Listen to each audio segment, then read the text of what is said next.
So hearty good morning from me, Jan, and morning Môre. from Mariska.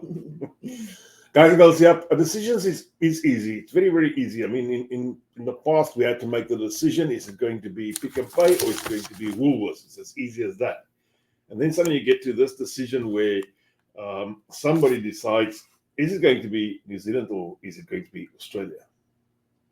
And I think that's a very, very tough decision. Just move my microphone a bit nearer.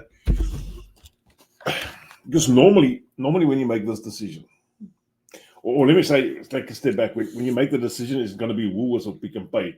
One person makes the decision and one person goes there. That's how you do shopping, eh? Yeah. No, mostly that's how you do shopping. I mean, you decide, what do I want today? Where am I going to get it? And now suddenly one person makes the decision, New Zealand, Australia, wherever else, Canada, and the other person is not 100% on board. Or let me say this, the other person would have never thought about that decision, or that decision would have never come to that point that this person had to make a decision. And that's normally a bit of a crossroads in anybody's life. And I'm talking crossroads lightly, yeah? Yeah. I do believe it could lead to massive fights, bringing the family on board, all the ugly and nasty stuff that happens with fights and stuff like this. But suddenly the decision is there. And I mean, the certain time the writing is on the wall for people. And it was with us. For me, the writing was on the wall. I knew what I had to do, but I didn't know if I could do it because I had to get, I won't say permission, I had to get everybody else's, is it consent? Will consent be the right word down here? I don't want to make it too intricate, but I had to get everybody on the same level as where I am. And that wasn't easy. That wasn't easy at all, to be quite frank. Because I started off, I would have loved to go to Israel. Then I looked at the United States of America. Then we looked at the UK. Together we looked at the UK a bit. And then I saw that the UK has got a lot of hiccups. And I went to the Canada route. Canada panned out to be nice for 6 months a year. Another 6 months a year, you'll be this high in snow. So I said, no, I'm not that type of guy, actually. And then I started looking at Australia. At that stage, she was still unaware what I was looking at. And once the Australia thing got under my skin, I just knew this is a great country to go to. And then all the red lights went on. I could not go to Australia, although a heap of immigration advisors gave me their word on emails that I am eligible to move to Australia if I pay them the specific fee. Yeah, of course. I was eligible to move to Australia, but everything I did and everything I looked at says no, my age was just too high. Or by the time I would get what I needed to get really there, my age should have been too high. You would have been too old. Too old, yeah. My age, the age would have knocked me off the bus down there. And that's when somebody said, have you tried New Zealand? And at this stage, I was set on moving. She didn't even know I was going to move.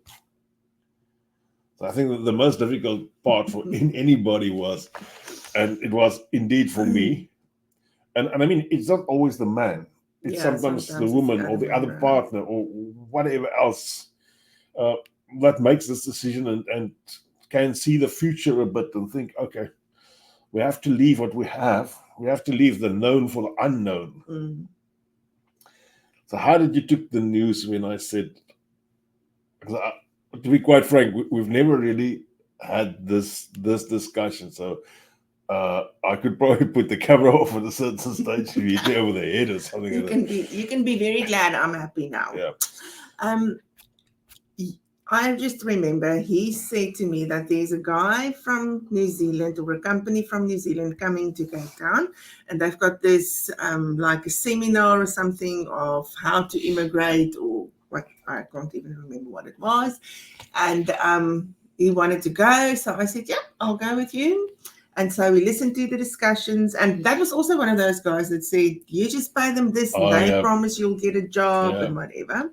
So they told us a little bit about New Zealand and what it was like, and a little bit of stuff. What that guy did, he did not kill the dream. No, he didn't. Although I quickly saw through him and saw, this is not the real way to do it. He did not kill the dream. No. And that's what I liked. And then we drove home. No, the next. Listen. Okay, sorry. We drove home, and the next day, Jan said to me, "No, he's got an appointment with this guy." And I'm like, "What?" "No, he made an appointment. He's going to go and see him and find out what he can." And I was like, "No." She actually just told me, "You can go if you want to." I was so upset. You didn't discuss it with me. Well, I didn't know what to discuss yet. I mean, I was hanging in the middle. You could have said, "I'm going to make an appointment with this guy." What I did. Yeah, but you didn't tell me. But anyway. I told you. So then he made an appointment with this guy, and I can't even remember what he told you when you went to see him. Probably promised you the moon and the stars. He just basically went back to the thing is, "I just get on the plane and arrive, and we will." And his words was, "We will find you a job once you are there." Blah blah blah. And my whole thing was, I didn't want to go and do another type of job which I'm unused to. I wanted to do my type of job which I'm good at. Yeah. And I actually think I'm really good at what I've been doing because I've been doing this for many, many years. And I make a difference to people's lives. And now this guy wanted to put me into something else, but I have to get on the plane, pay him a lot of money, arrive in Auckland, and present myself to his door without the wife and the kids and stuff. No. And I thought, it's not the best way to do this. Yeah. So I don't know, at what stage did you get a job offer? How did that happen? I spoke to a few people. Somebody said a specific guy, I'm not going to mention this morning, he's in New Zealand, and a phone call contacted him via Facebook. A lot of trouble just to get hold of him. And he told me about somebody that could employ, or possibly that he knows employs South Africans. Yes. And that's where I got hold of Herman. Okay. And we eventually ended up having a job offer and getting stuff up and down and running. And I still remember the morning, the early morning. Well, it was early morning for them and late night for me. Interviews we had. Goodness me, that was what time? 11 o'clock at night. That was really. Yeah, everyone goes through that. Yeah, right? I still remember till today. And then sometimes they'll ask me a question, I'll answer it to my best of my ability, but I wouldn't expand a lot because I was out of airtime. I was tired. I was tired. At that stage, we were living with people because I was going to New Zealand. We sold their house and everything else. We had a small. We were at Benedine at the stage where we did all the interviews. Yeah. I don't know. Oh yeah, it was in Kimberley. But I'm sure you didn't. Yeah, I was down in Kimberley. No, we were just there for visiting them. Oh, I was just going to say we wouldn't have sold our house. No, we were just visiting them. So, and the internet wasn't that great, and there's a lot of other things that hiccup just to get linked up to the people in Auckland. And eventually, once we had the job offer on the table, we decided to come and see if New Zealand was the right place, which was June, July, if I still remember correctly, because I said I'll come at the worst time possible for a country. So, we came June, July, and at that stage, unfortunately, you were not on the ball with me. No. You were not coming. Not at all. Come hell or high water, she was kicking and screaming. She's going to, I don't know, do what to me, but she's not coming to New Zealand. Point. Yeah, it was really hard for me to make that switch in my mind. Yeah. And the thing is, we traveled to New Zealand, did an interview with my jet lag. Also, it hit me hard. I didn't think it's going to be that bad. So I was in that interview dimming and brighting the whole time, probably looking like an idiot, but feeling like one too. Feeling like 10 idiots. I was waiting in the car. I was so sick. I was and she had a bit of a complication of a previous illness that actually flared up in New Zealand. And about 2 days after I did the interview, she ended up in hospital. Well, that was the same night we did the interview. That night, she ended up in hospital. I had to pay with the rands. Oh my goodness, I will never forget Yeah. that. Rand for rand, I paid. Yeah. But and then we traveled the country a bit Yes. just to you see. did. Actually, had a second type of interview in Wellington. So Yeah. yeah, I really think if we came to New Zealand to just have a holiday before you decided that we're immigrating, I would have experienced it a whole lot probably different. differently. Yeah. But because I knew we were here, because he wanted to immigrate here, and I saw the beauty, but I also kind of um, made sure that he knows about all the disadvantages of moving to New Zealand. So I think if I just came for a holiday, it would have been totally different. I only would have seen the beauty. Can I use the word hell? Yes, I know. She gave me hell. To be quite frank. We drove down to Wellington, middle of the winter. Wellington's probably the shittiest place to be ever in the middle of winter. The wind was blowing about 500 kilometers per hour. It was raining, and it didn't rain down, it rained sideways in Wellington due to the wind factor down there. And she said, "Oh, I like Wellington." And I thought, "Oh my goodness, I can't stay in this place." But if that was the only city in New Zealand she would be comfortable in, I would have come. Would you have? For a period of time, Yeah. For a period of time. So Yeah. I would have done anything just to get you comfortable or to get you in the right mindset. Because I think it's shitty to be not in the right mindset. Yes. The thing is, talking about immigration, the guys that immigrated will know, talking about it and actually doing it, do whole different things. The thing is, back in South Africa, and I'm talking about my own experience, I'm not talking about your experience, but perhaps you could have had the same experience I'm going to talk about now. Many nights we would stand around the Braaivleis fire with a brandy and a Coke, and everybody would say, I will leave tomorrow, I will go to Australia. And at the end of the day, of the whole crowd, I left. I left. I at no stage around the Braaivleis fire said I will leave for Australia or wherever else. I listened to everybody else going to leave, and I just left. It is because it is a very difficult decision. It's easy to talk about it, and in the heat of the moment, you really feel like you actually know that you have to go. You know that I also knew I had to. And not everybody needs to go. No. I just knew for my own sake, for my sake, for my kids' sake, for your sake, for everything that I hold dear, I need to go.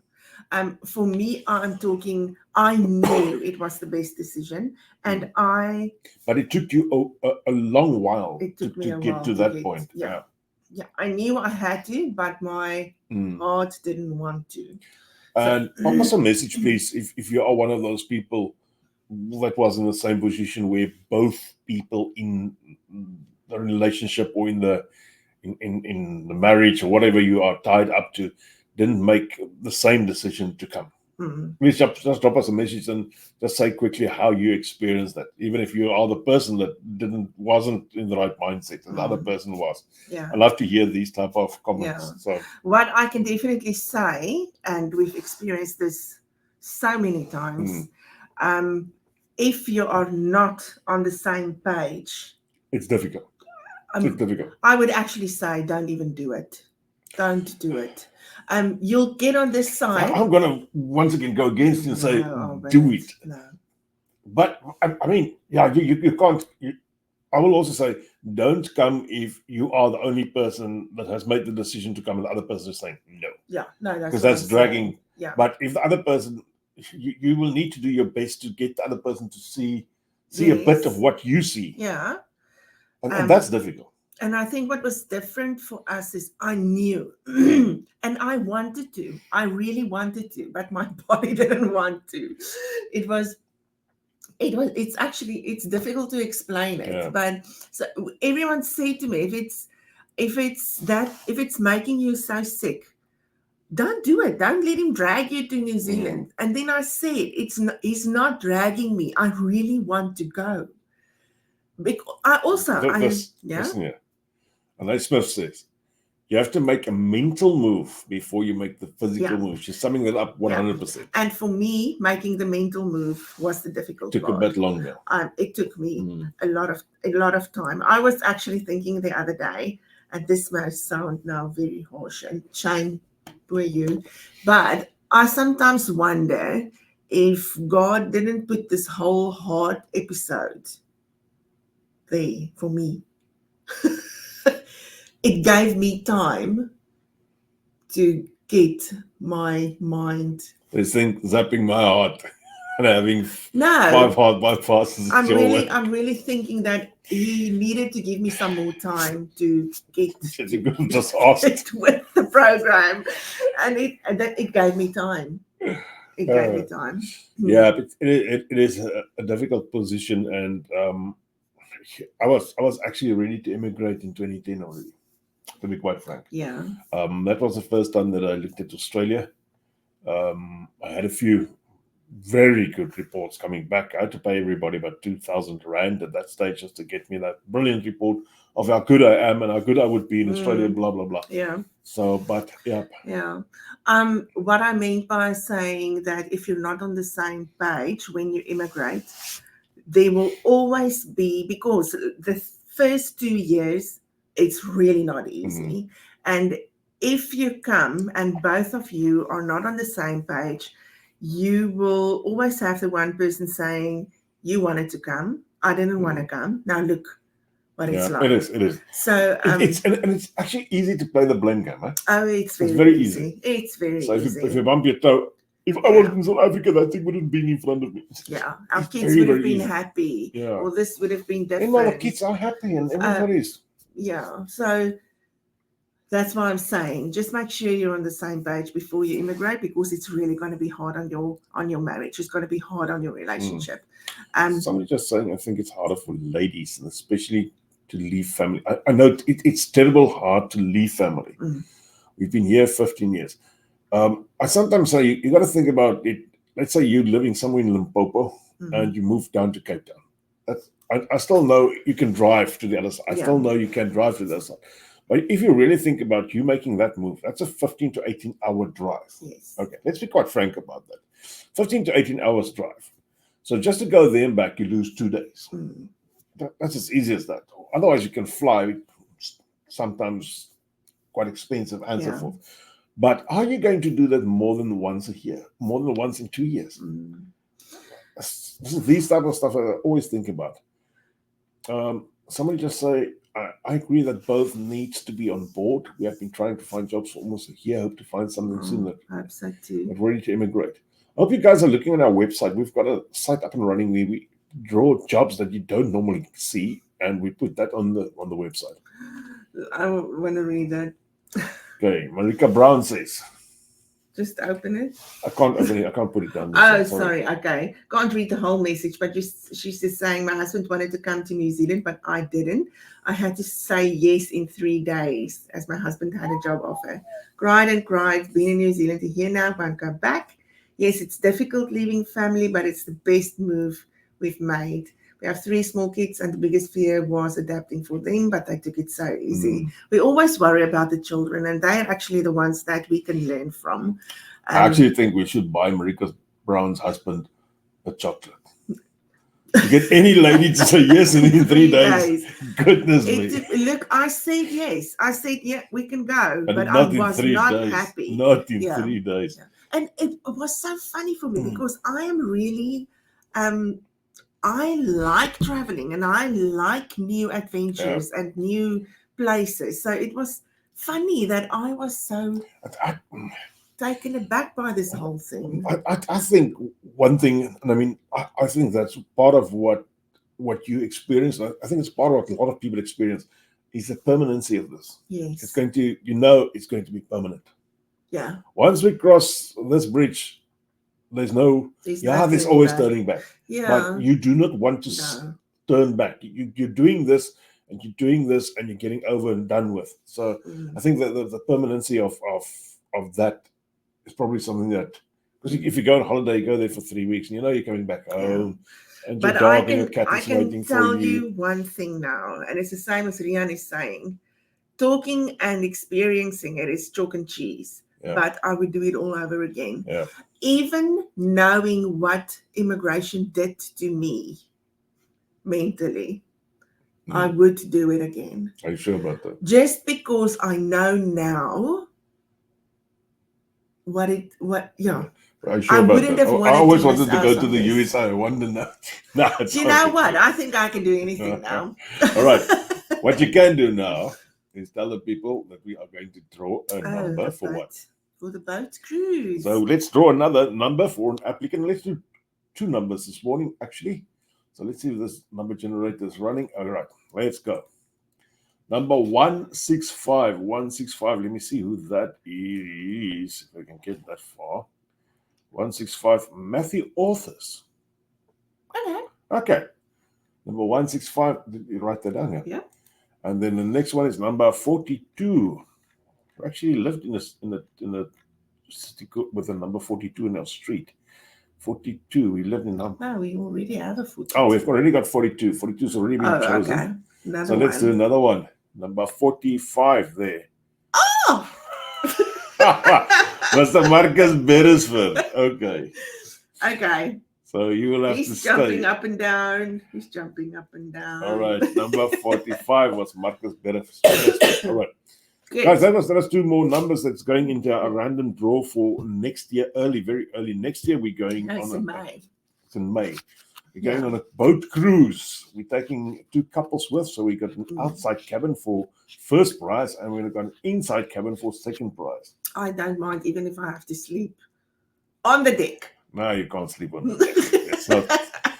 I tried to do that to get half-price tickets, but they don't want to give us that. So, yeah.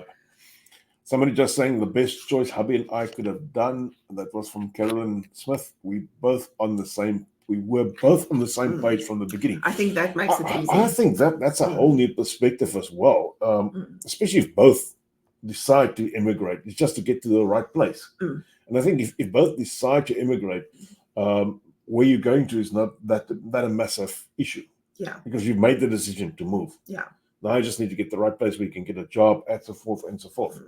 So, yeah. Yeah, then you can at least be there for each other. And, yeah. I wasn't actually there for you. No, it's good. It's good. I've got broad shoulders. So. I actually say to him, it's okay. We can immigrate, but I'm telling you, I'm not doing a thing. I'm not talking to any immigration advisors. I'm not writing any English tests. Gee, I was difficult, eh? What she said to me actually was, to sum it all up, she said to me straight out, if we can't move with residency, we're not going. Oh, she said, I'm not going if I can't move, because I don't want to come back. But that's the thing. No, that's good. Yeah. And I mean, that made me look at that specific route that I can take to get immigration while we were still in South Africa. And the fact is, we got immigration while we were still, residence while we were still in South Africa. And that made life just much easier for everybody. So that's some certain, how can I say, prohibitives put on from immigration side due to the fact that we have got residents and so forth. But all of this work together in a much grander scheme, which we only can see today. Yes, no, it was the right thing. Yeah, it was the right thing to do. So. I just said to him, I'm not going through all of this to immigrate and then to come back. Yeah. So if we go, we stay. Yeah. And while we are here now, we are staying here, so it's one of those things. Yeah. I think if I should do it, if I would do it all over, I definitely would. I would do it all over in a heartbeat. I'm being quite frank on that. And I've also made up the decision that if New Zealand becomes the same as where I came from, I will do it again. Yeah. I will do it again and again and again. I don't mind. I think I'm in this mindset now that I'm becoming a world traveler. Or do you get something like a specialist immigrating person? Yes. So if New Zealand becomes bad and it becomes unlivable, I would move. It's easy as that.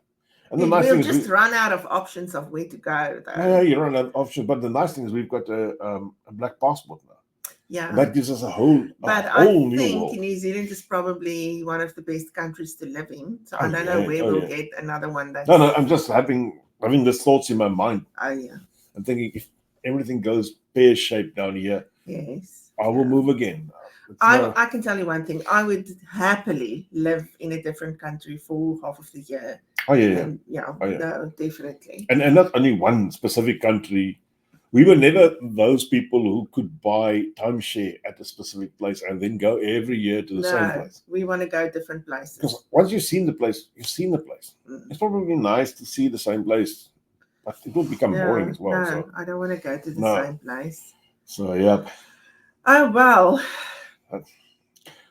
Any So- last words of wisdom? Well, the thing is, I will definitely do it again.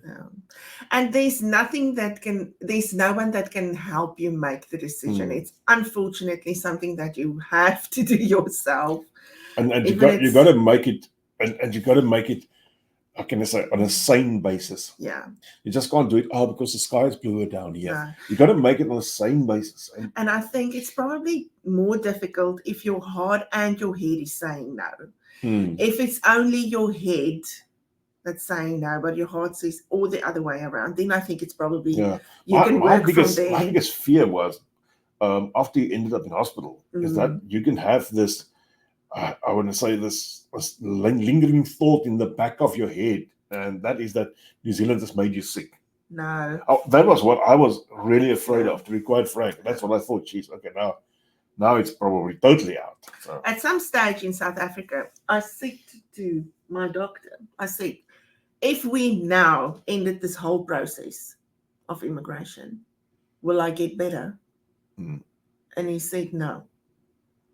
It is something that would have happened. So you had to work through that and get. And through I'm that. glad it happened in South Africa. Maybe that's also God's way of It is just the way that I'm wired. Yeah. So anything could have it would have happened anyway. So it's not immigration that did it. It just helped it on. Well, at least you got through it. That's the biggest thing, is to get through it and to get through it off all right at the end of the day. Yeah. So that's also important, to get better. Yeah. It would have been really hard. I don't think we probably would have actually left if that was how I was going to. No, I fully agree with you. If that was the way, that you went, I would have probably had to stay. I mean, you had to be near doctors and those type of things. So anyway, we made it, and we're happy and healthy. Yeah. We are here now. Yes, and very happy about it. And I think we should at one stage just talk about how do you make that switch of New Zealand is now home and South Africa is in the past. And the good thing is, make that switch? we can do that in about 2 weeks' time, because next week we're getting somebody else to talk as well. Yes, Talitha's talking. That's going to be week. quite nice. Tell them what she's going to talk about. Yeah, we had an unfortunate incident where we had somebody come on our travel insurance to New Zealand, and this was Talitha's aunt, and the aunt died in New Zealand. And we are going to talk to her regarding the whole process, what I'm not going to bring a lot of emotions into this, but just how I want it to worked with the travel how insurance. did it work? So a lot of people think, oh, geez, what happens with that? Even myself, I was always. We don't know. I always, whenever I went overseas, I had two different travel insurances. One that I bought, and the one that I got for free with the and I was always willing to use both. Because if the one didn't want to work, the other one had the other one would have worked. So it's a good. It will be and good to to give people hear some peace of mind as well, to what will really what happen. the travel insurance can actually do for you and what it actually did for them. And I spoke to her we had a voice note from her yesterday, just up and down a bit, and what they actually went through. It's unbelievable, and what did the travel insurance paid for. So it's going to be a very interesting one. I would love to sit in on that, even if she's talking, if that's okay. I'll have to charge you some money for it, but okay. Sell some tickets. Guys and girls, that's Thursday morning. We're back in a short week. Enjoy the weekend. Enjoy the weekend. Until next week, same time, same place. See you all later. Bye. Bye.